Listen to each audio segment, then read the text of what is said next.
Here's another thing, and this is something you're going to want to hear. All right. Even if you know everything I've already talked about in this video, this is really important. This right here will save your business.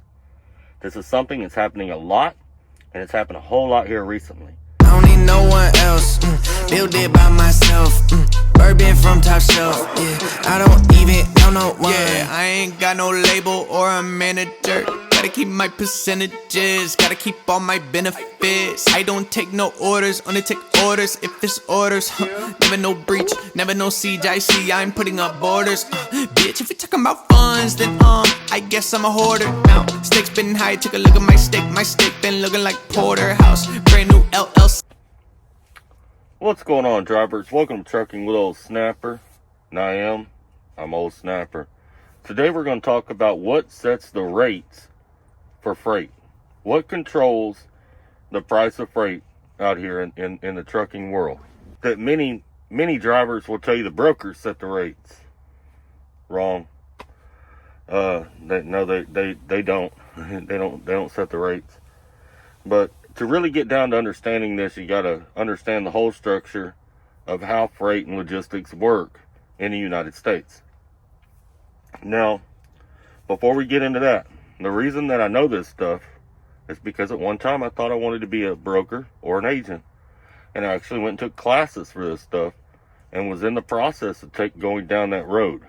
At the end of this video, I'll get into why I chose against that, why I thought that was a bad idea. For me. Great for some people, but wasn't going to be a good fit for me. We'll get into that here at the end of this video. But anyway, understanding how it works. First you have a customer, okay?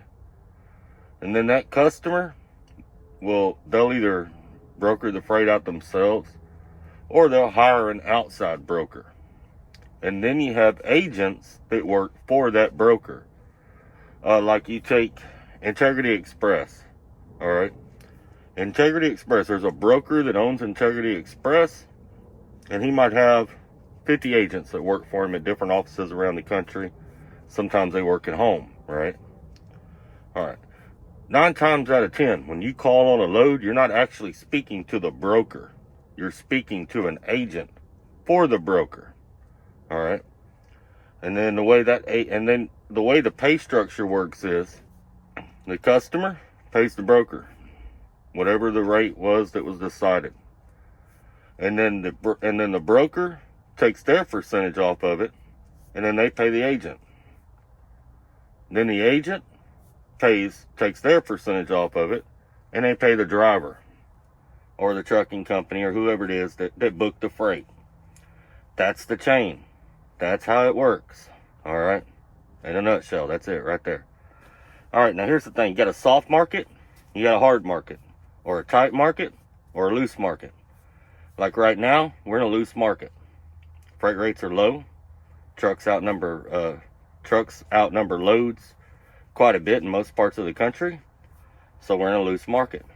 When there's an abundance of freight and not enough drivers to cover the amount of freight that's available, then you're in a tight market. That's usually when it's in the driver's favor, is in, okay? Remember that. Ultimately, what sets the rates is supply and demand. Exactly what we were just speaking on just a second ago. How many trucks are available in an area? In other words, if you come into Dallas, Texas on Monday, okay? And when you arrive in Dallas, Texas, you get on some of the boards will tell you truck to load ratio. I think that does. There's a couple of others as well. But let's say you arrive in Dallas on Monday. When you get empty, I'm just going to use easy numbers. Let's say there's 100 trucks waiting on a load and only 2 loads available to take. There's only 2 loads in the whole area within a 150-mile radius. Just doing this to make it easy. Obviously, those loads are not going to pay very well. Okay? That's just business. That's the way that goes. They're not going to pay very well because it's in the market's favor. You know what I'm saying? Somebody's going to take that load. If it's not you, it's somebody else. Now the only way that could really be battled is if drivers got together. They'd have to come together and decide, well, we're not going to take freight below this amount. You know, and then that would kind of set the bar. That's never going to happen because you can't get 5 drivers to agree on nothing. Okay? But that's how the price comes about. Now, you'll see things online where people say, man, the broker paid me $1,000. And when I got the paperwork, I saw that the broker was actually paid $2,000 to move that load. Does that happen? Yes. Often? No, it don't. It's rare. Usually when that happens is when the market is changing. We're coming from a tight market into a loose market. All right. The customers have not yet realized that the market is flipping. So they're still paying that broker their agreed rate. And once the customer realizes that the market has flipped, they're going to drop it down. They're going to renegotiate. That's why you got a lot of customers right now that are wanting to renegotiate rates every 60 days, some every 30 days. Some every 90 days. They're not doing yearly rates like they were doing because the market just keeps dropping. And the customer, they've got a budget. They have a freight budget, you know, and their goal is to get all the freight that they have for the year moved under that budget. So everywhere they can save $1, even if it's just $1, it means a lot to them in their overall goals for their company. One of the biggest problems in trucking is it's really easy to start a business if a person wants to start a business, if they want to start a trucking company. So literally, you got a bunch of people that have got trucks and started trucking companies that didn't have any business trying to do business because they don't understand business. I don't do business because I understand business and I understand that it's at the present market, it's not for me. Okay? All right, so let's break that down. Customer hires a broker.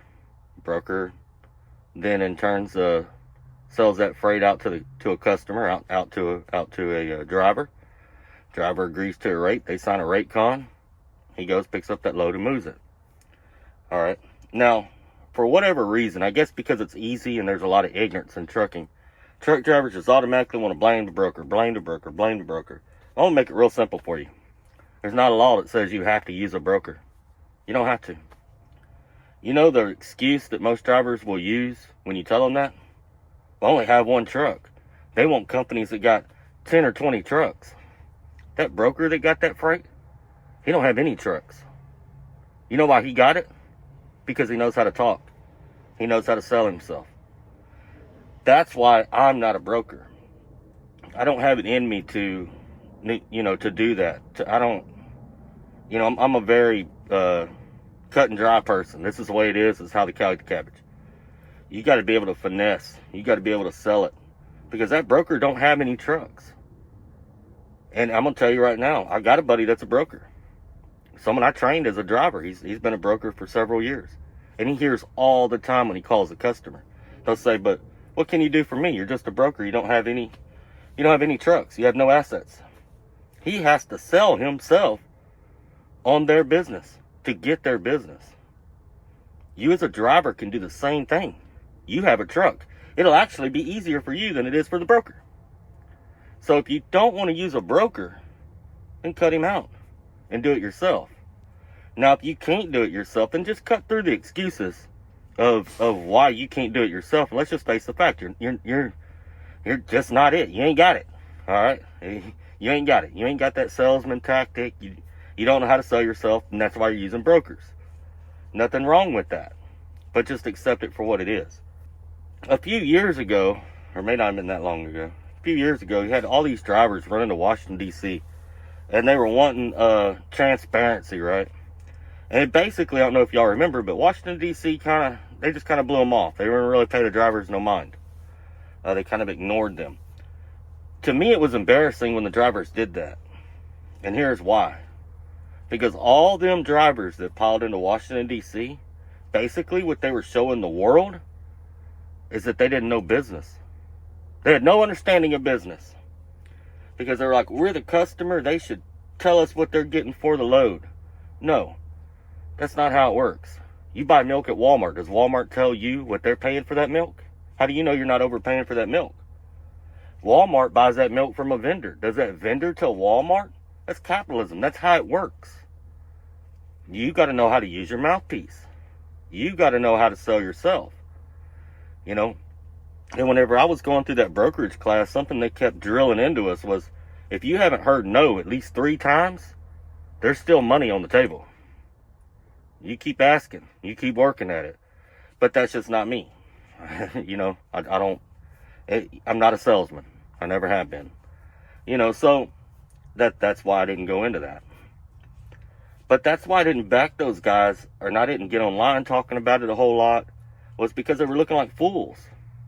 You know, they were looking like flat fools. They do not understand the industry.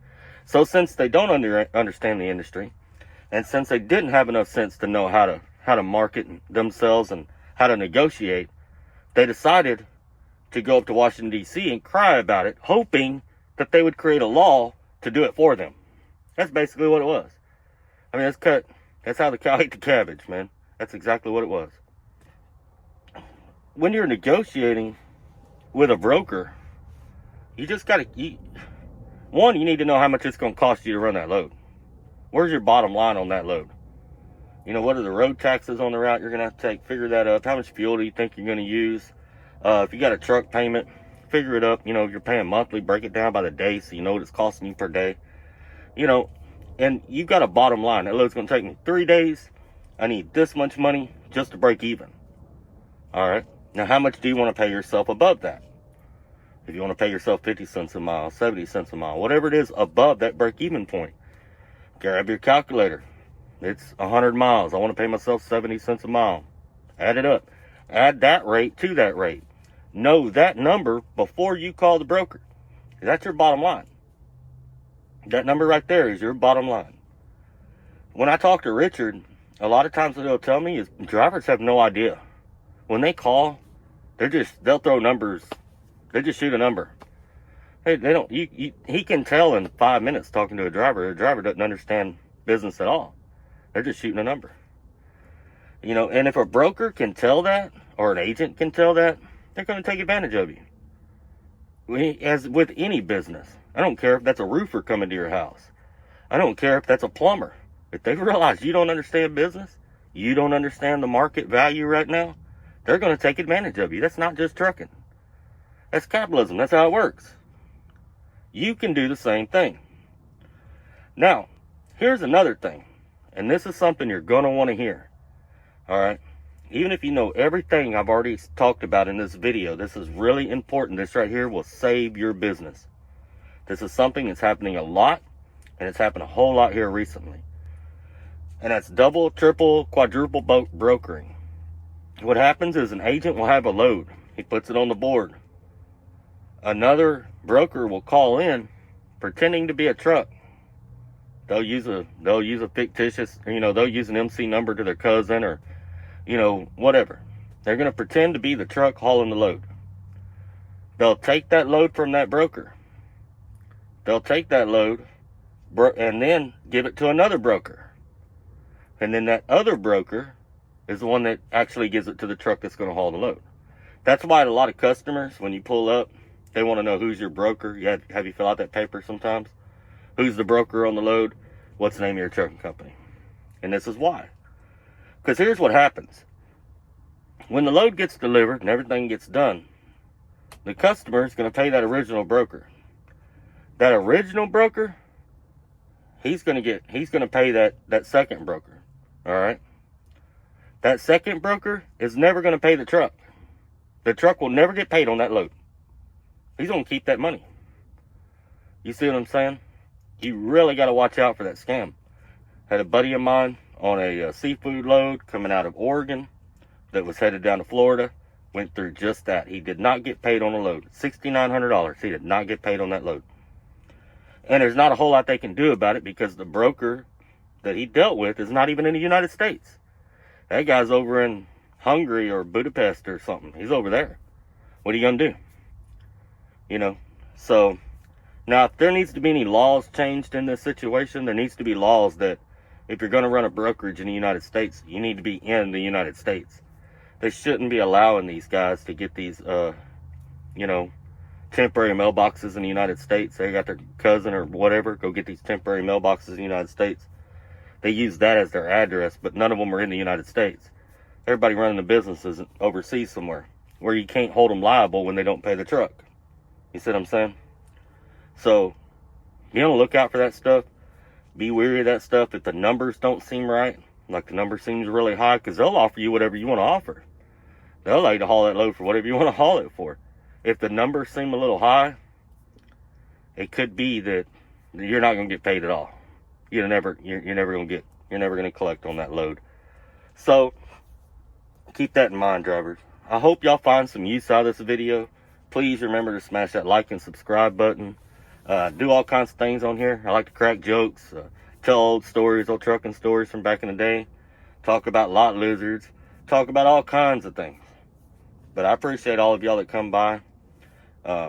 If you got any suggestions for some of these other drivers out here that are negotiating loads as to how to go about negotiating them loads and getting more money for them, drop it down in the comments below. Y'all take care, stay safe, and keep trucking. I don't need no one else, build it by myself, bourbon from top shelf, yeah, I don't even know no one, yeah, I ain't got no label or a manager, gotta keep my percentages, gotta keep all my benefits, I don't take no orders, only take orders if it's orders, never no breach, never no siege, I see I'm putting up borders, bitch, if you're talking about funds, then I guess I'm a hoarder, now, stakes been high, take a look at my steak been looking like porterhouse, brand new LLC.